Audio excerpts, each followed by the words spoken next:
Hello everybody, let's make these colorful tulip flowers. We are folding a yellow craft paper like this. Flip it and again fold it from its sides like this, and look, your flower is ready. Now roll a green craft paper, make a stick. Now we are going to make the leaf of the tulip by folding this green craft paper. Look, it is ready. Now paste all of them and look, your flowers are ready.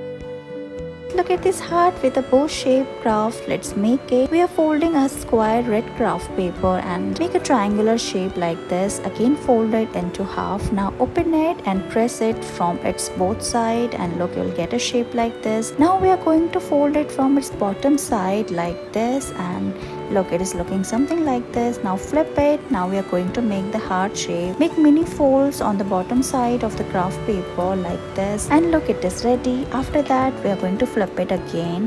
Now we are going to make the bow shape by folding this craft paper like this, and look, it is almost ready. We are making the ribbon, and look, open it like this using fingers and do the same from other side, and look, your craft work is ready.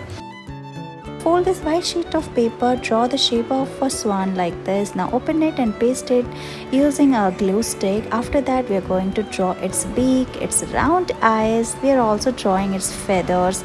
Color it pink like this and paste all of them on the swan, and look, it is ready. We are going to make these beautiful containers. We are folding a yellow craft paper like this and fold it from its corners. Flip it and again fold it like this. Now flip it again and we are going to fold again. Open it like this and give it a shape like this. Now gently fold it and make a shape like we are doing here. Do the same from other side as well, and look, it is ready. You can put toffees inside it and gift it to your friends. Thank you so much for watching this video.